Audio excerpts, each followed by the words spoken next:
Hello, this is Big Boss Rescue Chief of Humane Emergency Animal Rescue.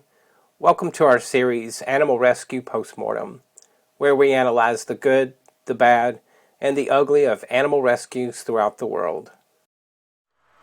Volume 7, video number 20. Let's get right to it here. Actually, before we play this video, remember, this goes back to your scene assessment. And I want you to notice two things that are immediately suspicious here. We have two fires. We have a vehicle fire over here on the left. And then we've got, I think it's an RV type trailer, like a fifth wheel, that's on fire here in the background, over to the right of that, just beyond this tree here. We have two fires burning simultaneously that are not close enough to have started. One started the other. That's immediately suspicious. I would suspect arson, and then this is the kind of situation where people, like, you could find yourself in an ambush situation. So I want you to be very cautious when you roll up on a scene like this.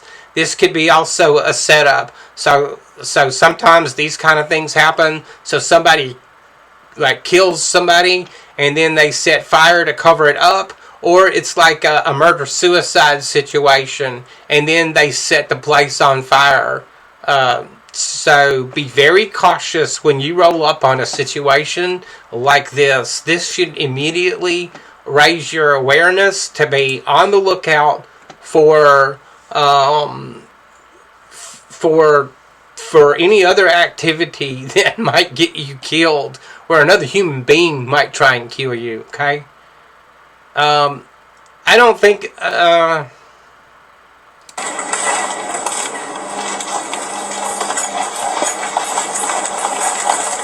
not sure if the audio's. Hot. This is necessary. Okay, boy. Oh shit! There's two of them. That's too hot, man. Hey, boy. Okay. I'm going to go back here for just a moment. Right here, this is one of the reasons we wear firefighting PPE. Because we could very well be the first person on the scene of an incident like this here. And you're gonna want to have your firefighting helmet on, your, like the Phoenix 1500 first dues that we wear, and then a turnout jacket, and the type of pants that we wear BDU pants. So we can get a little bit closer to this, and we're not going to worry about sparks or flames or other debris coming down on us here, because we have proper PPE on. This is where it makes a big difference here. And the dog doesn't know what he wants to do here. The guy he's focusing on, and I'm just going to go back for a second here. He's already got it in his mind that he needs bolt cutters to perform this rescue. But when, and I understand the situation seems very urgent at this point. But let's go back for a minute. The fire,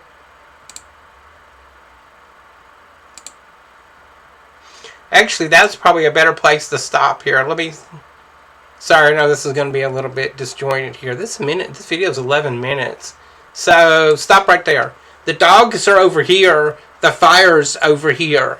We have a little bit of time. Now, I know that one officer in this video says, oh, that got hot.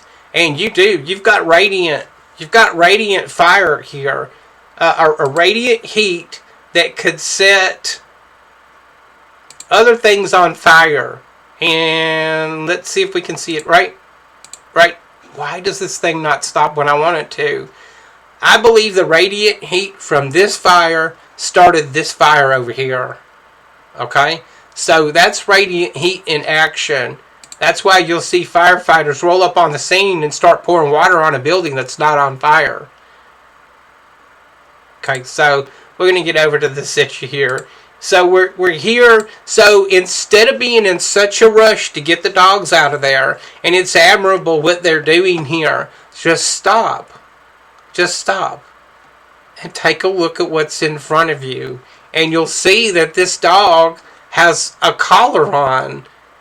A web collar. And that's what he does here. At first he thinks about cutting it. And then you can tell that he works through this process. And then, right, the answer's right there in front of you. The buckle on the collar. And then this is another reason to carry... Stand by. Okay, I'm back. That's another reason to carry another one of these like military surplus type strap cutters with you. All you need to do is get this up under the strap, pull that, and that thing is so sharp. It's like a scalpel blade. That's how sharp this is. You can cut that in an instant. You can cut it certainly faster than you can take that buckle off, but in this situation here, I think that just undoing the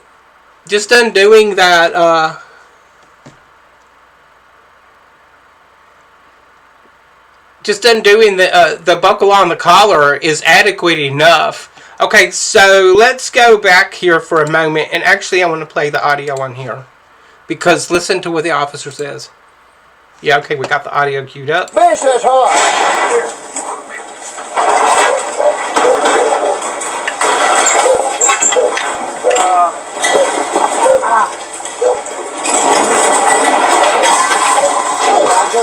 Got to burn my head.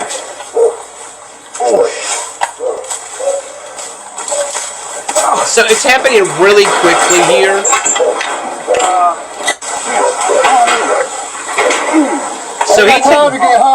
So the one officer takes a piece of tin, roofing tin, and puts it on the other side of that cage to try and shield.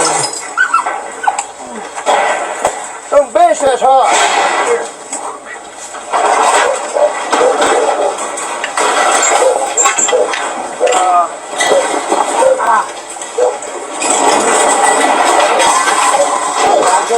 Got to burn my head. Okay. So I'm going to mute it, and we're going to go back here. He said when he gets right in here and he starts to move that cage out of the way, he said he burned his head. And what I want you to notice is that, let's see if I can get it. Okay, that's good enough. Look at where the pointer is. Remember, the fire's right back here on the back side of this piece of tin roofing they put up there. And so that's close enough, and this is why you won't see firefighters wearing earrings, necklaces, or bracelets, because the radiant heat will go through there, and it'll heat that up. And even though your clothes aren't smoldering, it'll heat the metal up on you, and it'll burn you. Look at me, I still, after all these years I haven't been a firefighter, I still won't wear stuff like that. Alright? So,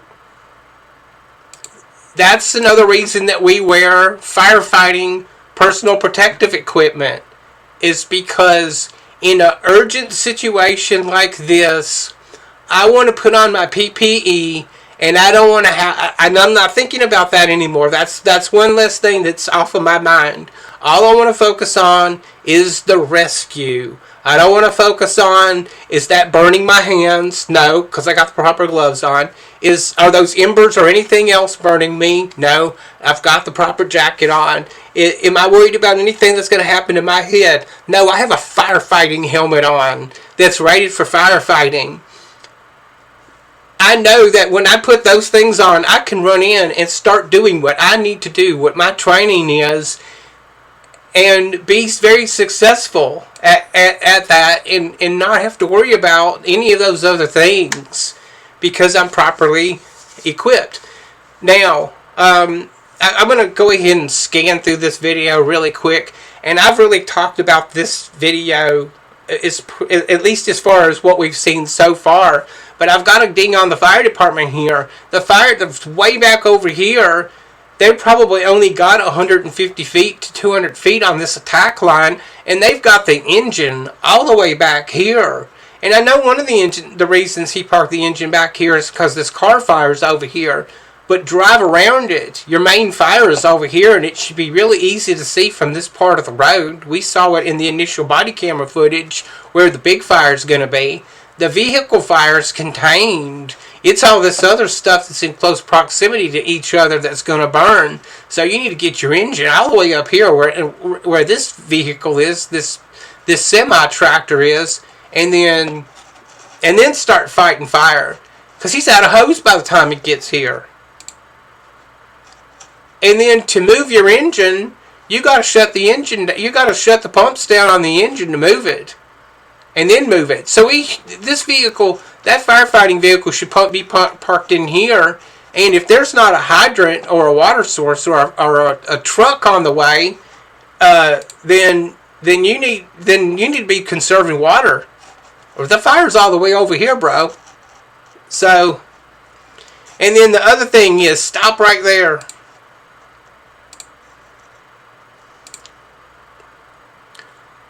First rule of firefighting. Don't... Oh, I hate this VCO player. Sorry I'm complaining about it. It just won't... It's not responsive. I click over there and I gotta click 40 times to get it to do something.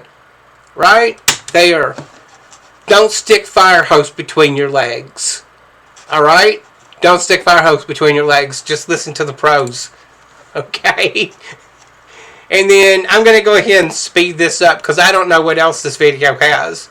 I haven't watched it through the initial thing just to see if it was going to be worth watching or not. So let's stop this for a second. This is why I say you need to get that engine closer and you can use your attack line. If they only have 500 gallons of water on that truck, you should be able to knock this down and still have water left on that truck if you know what you're doing. But it looked like the firefighter that showed up in that truck was by himself. So he's got to operate the pumps and then get this done. But don't be firefighting without the proper PPE. Police officers, how many times I'm going to have to get on your asses about having the proper training and personal protective equipment to do the task at hand? So this is why we need the fire hose up here. I'm getting off in the weeds on this. That's why you need the hose up here, because you've got all these other fuel loads and places for this fire to expand here. Plus, you could end up with a forest fire. And he's still too far away with that engine. It needs to be up here, folks. All right, so I'm just gonna go ahead and speed up here real quick and make sure there's not any other part. So now somebody's got an air pack on. Looked like they had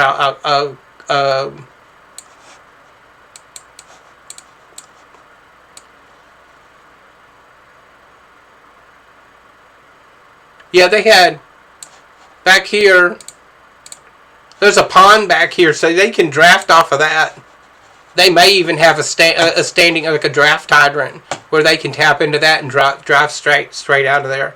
All right, so, these police officers get a 5 stars for this because they were thinking on their feet, even though they didn't have the proper PPE.